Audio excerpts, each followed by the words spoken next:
Starting amigurumi can be so confusing. There's weird stitches, there's magic rings that don't even feel very magic, and what even is an invisible decrease? Today I'm going to show you 5 simple techniques that'll give you the confidence to stitch 3D like a pro. I'm Marty. I am a sculptural crochet designer featured in Crochet World magazine, and I'm here today to help you master the techniques that will bring your amigurumi to life just the way you imagined. So there are a few simple techniques, 5 actually, that I'm going to cover today. The first one is the magic ring. Now, depending on what kind of yarn that you're using, really is going to determine how you do your magic ring. But if you're using a worsted weight or most other yarns, the technique is pretty simple. It does feel clunky when you first get going though, so don't be frustrated if you don't get it right away. Keep trying. I promise it is worth the wait. You hold the yarn right here with between your third finger and your thumb. Wrap it around the 2 and then cross it over and hold that with your pinky. Now you'll notice that it crosses over. There's a definite cross there. Take your hook and with the hook side down, not up, but down, go underneath the first loop, hook the second, pull it through and twist it, like just twist it towards you, yarn over and pull it through. And that is your magic loop. It's pretty sturdy. It's strong like that. Let's do that one more time. Hold the yarn between your third finger and your thumb. Wrap it around your first 2 fingers, over again, cross it, and hold that with your pinky. That keeps this sturdy. Use your hook side of your hook. Use that turned down. Go under the under, over the over, and pull that through. Twist your arm like this, okay? Go back under the working yarn, the one that you have stabilized with your pinky. Yarn over and pull that through the loop. And then your magic ring is set. When you practice, you can get pretty quick at it. Going slow, once you get started going slow, really is difficult. So hook side down, up, under, over, and through. And that is how you do the magic ring. Now, if you're using a blanket yarn or a cashmere, is it cashmere? I don't know. If you're using yarn that really breaks quite easily, like a lot of the larger, heavier weight yarns break pretty easy. So, or the fuzzy ones, really. The easier way to do that is to make a slip knot.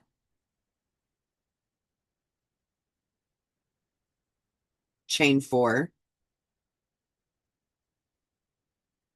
Go back into the very first chain and do a slip knot. Now, if you guys are used to doing granny squares, this is going to be very easy for you to remember because for granny squares, this is how a lot of them start. And then you go right back into the center and start your row like that instead of doing a magic ring. Now, you can do this with your worsted weight yarns as well. However, it's not as tight a close as the magic ring.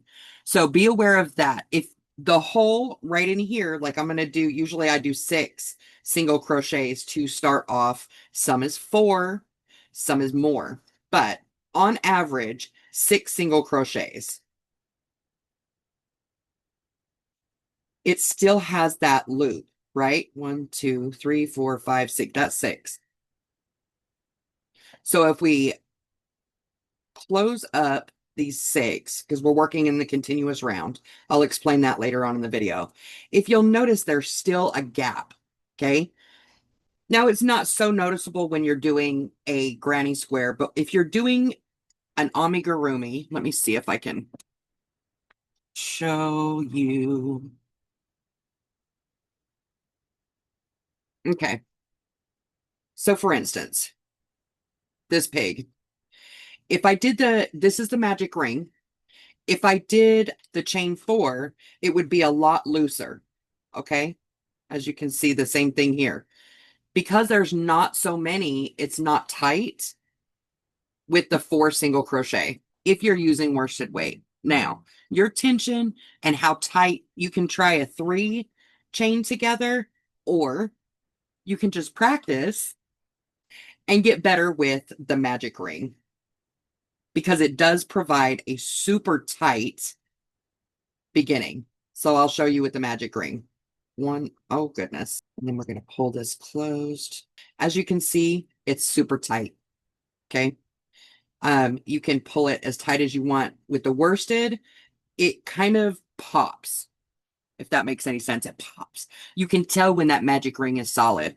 So yeah, that is the magic ring. I want to give a huge shout out to my members who make this channel possible, and for all of those who donate by using the super thanks. I just want to give you guys a massive shout out. Thank you so much. That is the biggest thing. Now, I talked about working in the round, which is what we just did.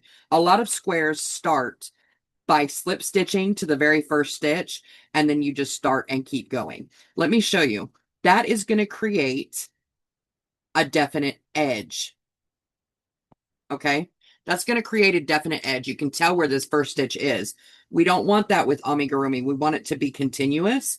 So instead of slip stitching, when you see a continuous round, or they might word it as working in the round, instead of slip stitching, you just keep on working. You just keep on trucking, right? We're going to do an increase, and you could keep going all the way around. Now, it is very beneficial when you're working in the round, working continuous rounds, regardless of how the designer phrases it. Mark your first stitch. Some people mark their last stitch. That's fine. Just make sure you mark the very beginning or the end of this row, because there's no definite beginning or end, right? When you do increases, whether it's a increase by 3 or increase by 2, you always do, just like in wearables, in blankets, you're just going to put more than 1 stitch in every single round, in every single stitch of that round. Oh my goodness.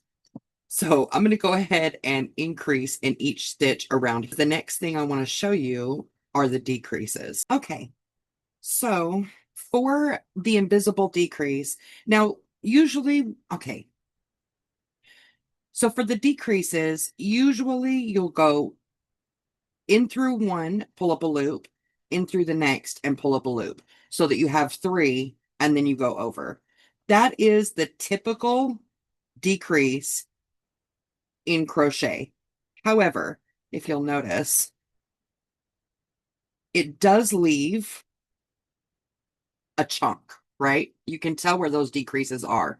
In amigurumi, you don't want that. You want it to be invisible. So this is where the invisible decrease comes in. Instead of going through the whole thing, you just pull up this first loop right here, and you don't pull through. You just tip it and go right in to grab the loop of the second stitch. Then pull it through and complete your stitch. And I'll show you. It makes a huge difference. It's a lot of decreases all at once. Okay. All right. So as you can see, these are the regular decreases. And you can definitely tell that it's like a lump, right? But the invisible decreases leave you without that lump. Can you tell the difference? All right.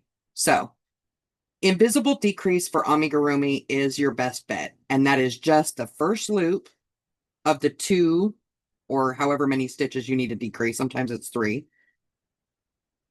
Grab it through and pull it. Okay, so now that we have covered the magic ring, we've covered working in the round versus joined round. We've talked a little bit about the increases, which is super important. It's just multiple stitches in the same stitch. And we've also talked about the invisible decrease. Now we need to talk about finishing things off. When you're finishing off an open-ended piece, generally you will chain 1 and pull it through, snip off your yarn and just pull it straight through. But if you'll notice, it leaves this definite up right here. I don't personally like that. So what I like to do and what I have found in my own projects, in my own designs, what I have found that works better, makes a cleaner finish, is to slip stitch in the next and then finish off. Because as you can see, there it just levels it off really nicely. So it's not that definite edge, I guess you can say. Now, when you're finishing, I don't need the slip stitch, Marty. Now, when you're finishing off a closed piece, chances are you're going to have to decrease all the way around. So there's one, I need 6. Okay. So when you're finishing up a closed piece, and no, I didn't stuff this because I just want to be able to show you. What I do is just pull this up really quickly, and I leave myself quite a long bit of a tail. Using a needle, I'll just pull this through, thread the needle. Now, the whole point is to be able to pull it tight. If you're using, like I am, the worsted weight yarn, then you see where this stitch ends. Go into that very first stitch and just pull up the very front loop and then pull it through. And you're going to do that with every single stitch all the way around. Through the front loop, pull it through. Through the front loop, pull it through. Through the front loop and pull it through. Now the last stitch does kind of look a little bit odd. It's a lot more puffy. You're going to put your thumb right here on the top and pull it tight. Okay, that's going to seal that closed. Let me squish this out so you can see. That's going to seal that closed. And then you're going to weave in your ends. You're just going to go through to keep that tight down like that. And then just weave it through just so that you know that it's in and it's not going anywhere. And then you can just snip that off. That's going to keep it all the way closed like that. So that's the front where we started with the magic ring. And that is the end close up. It looks very, very similar. As you can see, these techniques are super simple. Some of them, like the magic ring, can be a little bit more challenging to master. However, getting all of them down, that is your arsenal to make your amigurumi look exactly the way that you intend it to look. Just remember, your magic ring can be worked in multiple ways. It doesn't have to be a magic ring. It doesn't have to be a chain loop, okay? Do what works best for you for the project and the yarn type that you're using. Increases are the same regardless of what type of crochet that you're doing, whether it's wearables, amigurumi, whatever, it's the same. Multiple stitches in one, it expands it. Most amigurumi is worked in the round rather than having the rounds joined with a slip stitch. However, there are some instances where joining with a slip stitch is preferable. So just take note of the pattern that you're working on, and it'll tell you exactly what you need to do. And we also talked about the finishing the open pieces as well as the closed off, more rounded shapes. So you now have everything that you need to make your amigurumi exactly the way that you want it. If you want more information on shaping, I do have a video coming up right now that you can check out, and we'll see you next week.